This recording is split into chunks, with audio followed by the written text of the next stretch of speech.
I'm Jeremy Shear, and my guest is Meghan Grumbach, VP of Marketing at Revcontent. Meghan, it's great to have you on the show. Thanks so much, Jeremy. It's a pleasure to be here. So start off by telling us about a memorable marketing moment from your career. You know, I don't really have a moment per se. I gave this a lot of thought though, but Okay. but I will say, you know, throughout my career, my most memorable feeling has been the growth and building process at the numerous companies I've been with. I've had the pleasure of working with ad agencies, not-for-profits, high-growth tech companies, really, you know, large corporations, all of which had ambitions and goals, you know, very ambitious goals. And I've really loved the foundational build required to be great, right? In addition to the energy that you tend to find in organizations like these. You know, there's lots of hustle and putting in long hours and innovation and outside of the box thinking and creativity that comes along with it. So I think that's kind of the most memorable theme throughout my career that I've really enjoyed. Okay, awesome. Thanks for sharing that. So it's sort of an ongoing moment. It is, yes. I hope it never ends. So, and now you're at Revcontent. So tell us about the company a little bit, what you guys are all about. Sure. So, you know, pretty straightforward. Revcontent is an ad tech company, and we really empower publishers and advertisers to achieve their marketing and revenue goals with native advertising. You know, we've evolved as a company and have been around for a while, and we have a really big focus on both the publishers and advertisers in the ad tech space.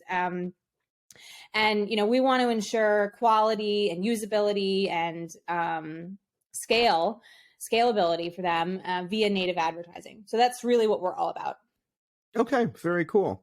Now, I know we spoke a week or so ago, and you told me that you guys are going through a kind of a brand refresh, specifically with an eye towards either being acquired possibly or issuing an IPO. So I'm curious, when you're refreshing a brand specifically with that in mind, how is that different maybe than generally refreshing a brand? Like, what goes into that? Sure. So, you know, refreshing a brand or even completely overhauling it, it really ranges in a huge way. I mean, every marketer who's been a part of even a tiny refresh knows that it's a ton of work and there's so much that goes into it. But honestly, you know, the best marketing is all about relationships. And I think that's really the difference here.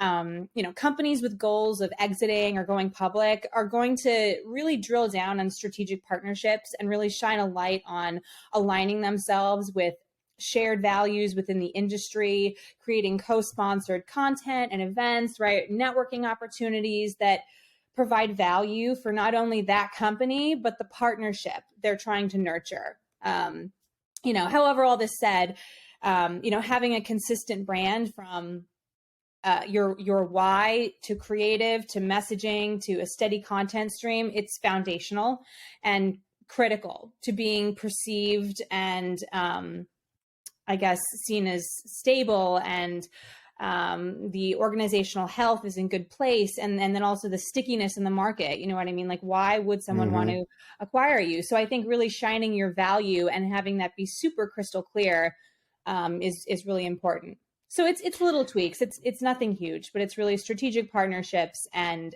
your value in the marketplace. Do you have is there an idea of like, well, we might be acquired by these kinds of companies or even by specific companies that you're looking to, and you kind of try to orient the refresh toward connecting with them, or is it not necessarily so specific? You know, I think it depends. I think it depends on the company. Everybody's different. I mean, you don't want to be obnoxious about it, obviously, right? So I think subtle is better. And there's also it's not black and white as well. You know, you may have your sights set on being acquired by X, and then Y will come out of the woodwork and think, you know, so I don't think that you want to pigeonhole yourself with being so targeted, but staying a little bit broad and value-based and having your go-to-market initiatives be a little bit more widespread so that you'll get more interest versus Mm-hmm. that really specific targeted interest. Mm-hmm. Okay. So, so what sparked the rebrand in the first place? Well, Revcontent's been around for a while, and they really haven't done a brand refresh since their genesis. And so, we had Richard Marquez came in as the CEO a couple years ago, and I think it's just a completely different organization. Stephen Flee came in as the CTO, and we've got some exciting product features coming out. So it's that it's in a completely different space. Reputationally speaking, we're trying to kind of get into other ventures as well. So it just made sense for us to refresh the brand and kind of reintroduce ourselves to the market. Okay. So that makes sense. As the company grows and evolves, it just makes sense to refresh, right? So as you mentioned, it's a big lift, right? A lot of work goes into it. So, and I think it's the kind of thing that can seem like totally overwhelming. So where do you start? I think you have to start with the why. I'm a huge Simon Sinek fan, and I think you 100% you have to start with and find your why. Why do you exist? What value do you bring the marketplace? Why does it matter? What are your end goals? And then work backwards. I'm a huge proponent of dream big and often, but always work backwards. If your goal is to raise funding or get acquired or scale in any way, shape, or form, put that strategic endpoint on paper and then work backwards until you have essentially a yellow brick road of direction that will then unveil what you and your team need to do in order to get closer to your goals, and the who and the why and the what and all the contingencies and the blockers that, will inevitably come your way. But I think if you have that roadmap and you have that strategic direction for not only you as a marketing leader, but, for your team and then the larger organization, it's just going to make that whole process so much more seamless. Mm-hmm. So kind of going back to the fundamentals, the core of who are we? Why are we doing this? What is it that we're actually offering? Yes. And it's funny because you think about it, and that's usually one of the sticking points for a lot of companies, especially when you're smaller, you have really huge ambitions, there's a lot going on, and there's a lot of people rowing the boat, and it's really easy to kind of lose sight of that high end goal of what you're all working towards. And so marketing's no exception. A rebrand is no exception, so keeping that clear and having that backwards working plan is really kind of where it starts for me. Mm-hmm. Right. I mean, it would seem like it would be kind of almost impossible to really do a good job if you don't know why you're doing it. Exactly. That's what I think. Yeah, indeed. So what's your advice for marketing teams that are embarking on a rebranding or a refreshing of a brand? Oh, rebrands can be so fun. I think, dream big and find your why, of course, as we talked about. Set your strategic goals, both qualitative and quantitative. Work backwards to create your roadmap. And I would say for teams, it's really important to have a balance of talent on the team. To me, the best teams are comprised of people that each bring something different to the table. And are given the autonomy to build and get creative. I also think that following your instincts and using your voice is super duper important, and the best teams have people who are new into their career, but also seasoned veterans. And I think it's a practice skill for people to, frankly, speak up, listen to their gut and speak up and utilize their intuition, which marketing is so heavy in relationships. It's also data driven and metrics heavy, but it is very much intuition in relationships as well. And so I think if you have a team that has that strategic and tactical knowledge, but then also is really good at listening to their intuition and speaking up in collaboration, you've got a gold mine there. Mm-hmm. Yeah, great point. The team is so important, right? Whether it's marketing or anything else. And I think especially relevant these days when it's harder than ever to keep good people, keep a team intact. Yes, absolutely. And to find good people too. Yes, for sure. Yeah. There's So a lot of talent out there, I will say. a lot of talent and a lot of competition for the talent too. Right. Yeah. For sure. Interesting time to be alive. So, Yeah, really is. So a couple quick questions at the end here. What's your main focus in Q2? My main focus in Q2 is to roll out the refresh brand and really get the marketing machine going for Revcontent. This is all new for them and super exciting.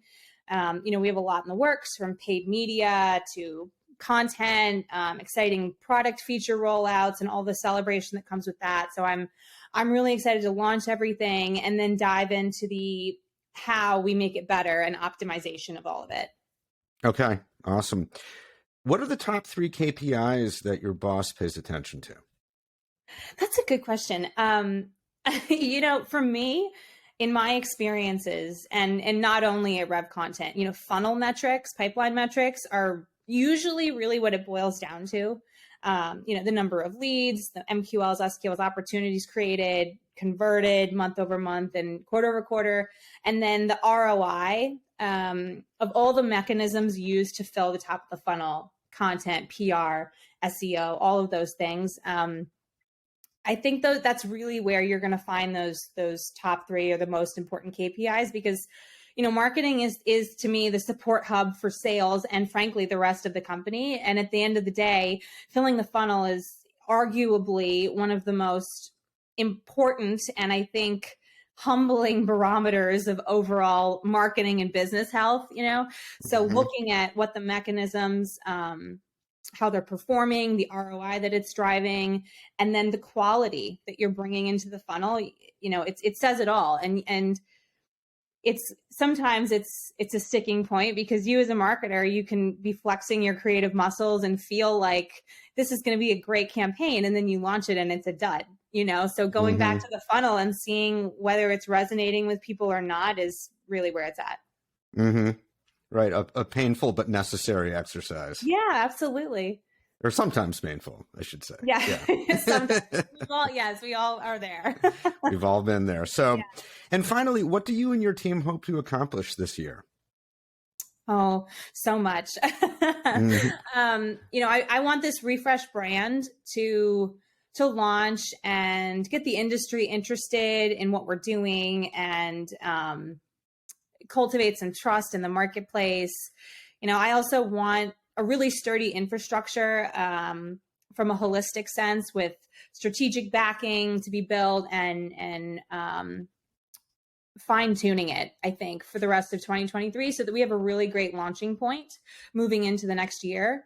What that looks like to me is a transparent, hygienic pipeline, operating system, finding our groove with content and lead generation and all the optimizations that go into that, honing in on our target market, and then partnering with our amazing customers and industry vendors, co-sponsored events, content, meaningful opportunities for the industry.